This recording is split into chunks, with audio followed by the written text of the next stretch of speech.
in very bad vulgar words. And if you can read it, you won't find these words, these bad words, because now we have Parliament inside here, and they say, okay, this doesn't fit to the honor of Parliament.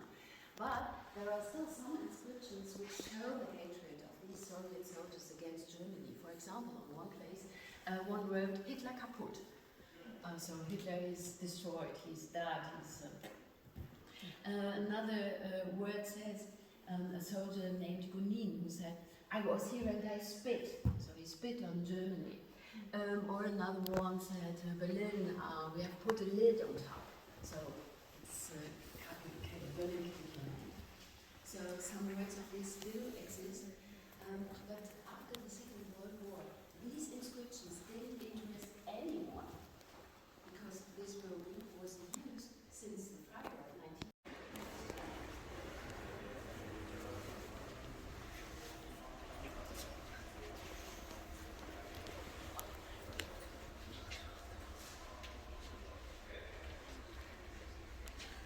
These little boxes represent the members of Parliament. It's like a little memorial. A little hallway walk through.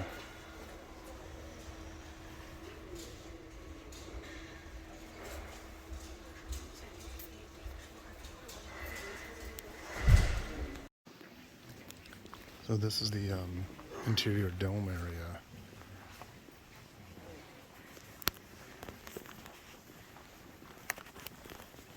So right above us would have been the older dome that was destroyed during the war. And then when they reconstructed this, they decided to make it a glass dome.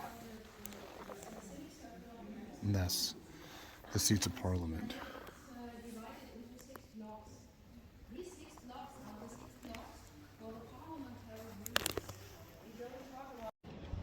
So we're on the roof of the Reichstag. I'm pronouncing that right. Every time I say a foreign word, I say if I'm pronouncing that right. Everyone seems to want to correct me. Anyways, so this dome was enclosed before the fire of 1933. There was a dome here. You've seen it in historical pictures. I'm not sure if it was metal, brass, copper, wood. I'm not sure what it was composed of. But this structure after 1933 was pretty much abandoned up until 1960 time frame, residing in Western Berlin. And around that time, people wanted to come, visitors were coming to look at the wall. So they kind of cleaned it up a little bit, but they really didn't make it into another official government building until 1999, when they moved the capital of what was West Germany, which was Bonn, I think, Bonn. not Bonn, just Bonn, B-O-N-N or B-O-H-N, something to that effect, one word, Bonn. So they moved it back to Berlin after the wall came down in 87. I think they moved it back to Berlin as the capital in 1999. But the tour is really good because they explain how, as things expanded, the expansion of government and the duties, that they had to add peripheral buildings. So this isn't the only government building. But in a little bit, I'll be going through and walking within the glass dome. Let me turn this around real quick. There's some cool stuff I want to show you. So this river, oh man, I just forgot the name of it. Anyways, there were points where the Berlin division actually crossed over that river and was on either side of that river. That is the radio or television tower, and that was built in East Berlin at the time. You can actually get tickets to go up there, but we're not going to do it. And I'm not really sure what that building out in the distance is. It looks kind of historic and cool, but I am not sure what that is. So let me do a quick panoramic. It's kind of cool being up here.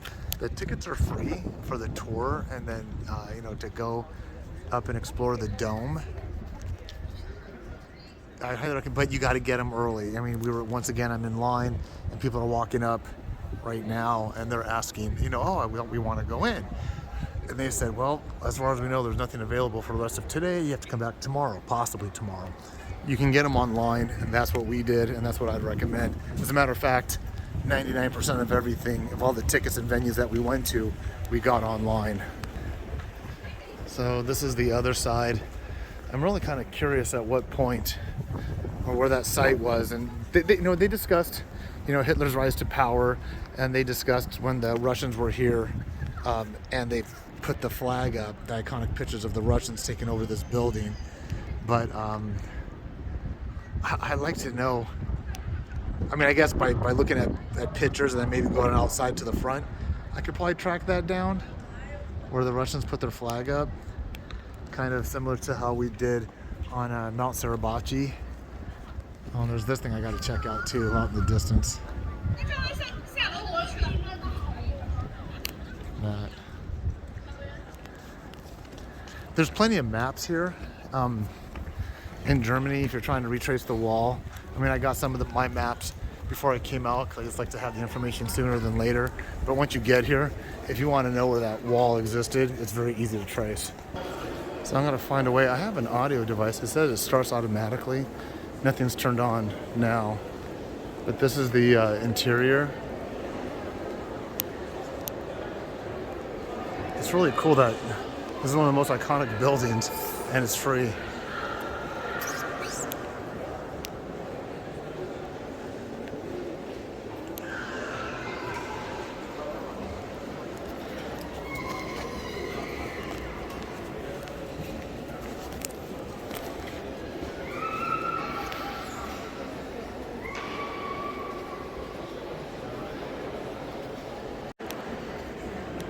These are the rooftops of all the embassies. So I can get the flags in there.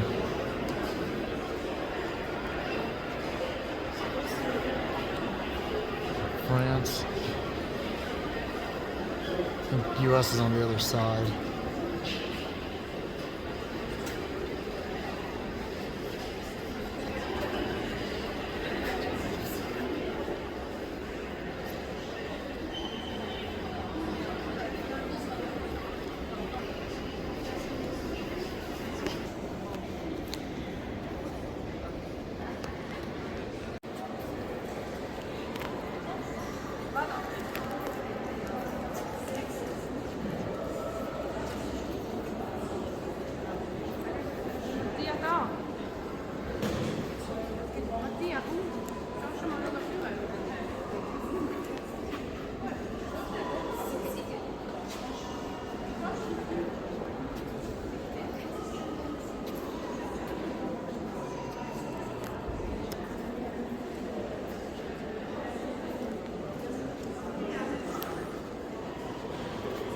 So on the audio tour, it's talking about, I'm on the very top, this opening is always open and it acts as a vent to let air out, hot air out or stale. They said the word stale air, that's what they said, stale air out.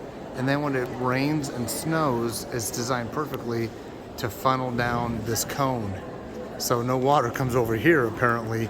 I'd imagine it's a little bit damp, but somehow this is designed perfectly that it never closes and the water collects in that cone. So that's it for the top.